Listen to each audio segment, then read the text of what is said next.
Welcome back to another episode of the Even Your Dynasty Show. Today's episode is going to be a little bit different. This is going to be me going off on a little bit of a tangent, so I apologize in advance. But in a tradition that's become like no other, we have another member of the Giants leadership sticking their foot in their mouth, which they seem to be all too good at.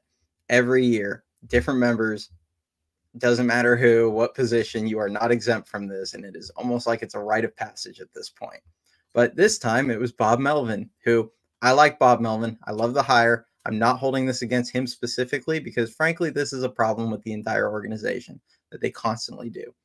But he made some comments yesterday. This came out in the article on NBC Sports Bay Area talking about the Giants' continued interest in some of the Boras players for the most part, since he still holds kind of the top of the market hostage. And he's talking about their continued interest in mainly the Chapman, Bellinger, Snell, and Montgomery grouping. The comment that Bob Melvin made was, as we sit right now, we do have some depth at these positions. With Lee coming in now and our infield, we have a ton of infielders too, so we can withstand not signing one of them, but certainly trying to, so to speak, at this point in time. We'll see how it plays out. Which, yes, I understand what he's saying. You know, he's not trying to be, they don't want to come off as desperate. They don't want to, I get it. But this is another case of knowing when to keep your mouth shut. Because frankly, you can't continue trying to sell to us that JD Davis and Wilmer Flores and Michael Conforto and Mike Yastrzemski and Austin Slater are reasons that you don't go out and pay what's necessary for good players, which is exactly what that comment sounds like. And he's probably making it for Farhan, realistically, but you can't continue to make these comments that you got to know when to keep your mouth shut. You can't continue to make these comments that make it sound like we've set our price and we refuse to budge off of that. At some point, if you want good players, you're going to have to overpay for the good players. So don't, as my dad likes to say, don't try and sell us chicken shit as chicken salad. So we're not idiots. We can see what it is. And what we currently have is a whole bunch of mediocre veterans on the roster that are not going to move the needle. And this team is not going to be good as it currently stands. They still have time to make moves. There are still players out there. There's still trades that can be made. They have options, or they can go rebuild if that's what they want to do. But just say it if that's what you're going to do, or have your actions demonstrate that that's what you want to do. But I'm just getting really sick of the tone-deaf comments that come from the front office. You have Greg Johnson making comments about wanting to break even, which, yeah, whether that's the idea of every business or not, which is, there's some level of truth to that, and that's fine. But don't say it.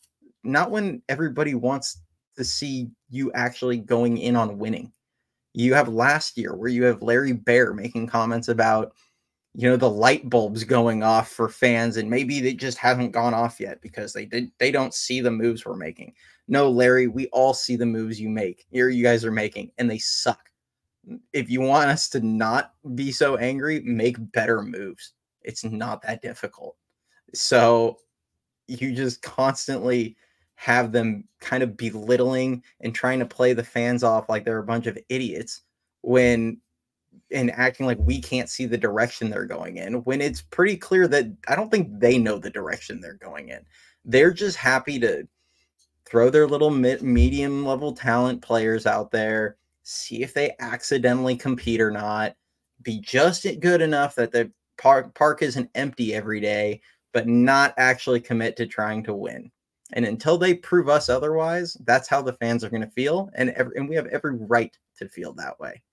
So I saw that, pissed me off, wanted to go on my little tangent here. So appreciate you all sticking with me.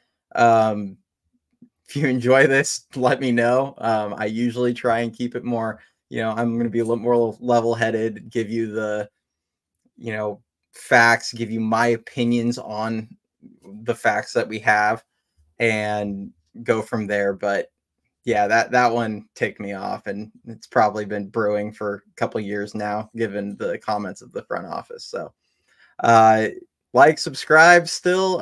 Enjoyed it. I'll probably be making another video here very soon because we do have some action. We saw the Stripling deal. Stripling was just traded to the A's in exchange for last name was Cox. It was a 6th-round pick for the A's last year, and the Giants sent $3.25 million back in part of the deal. They're saving $9 million. So it's a salary dump. I mean, I don't really care about the prospect haul back. That's a solid move. So, but we'll talk about that, and we'll talk about. I'm going to also put out something for kind of the Willy Adames rumors and whether or not I think that makes sense. Which, short answer is it depends. So, stay.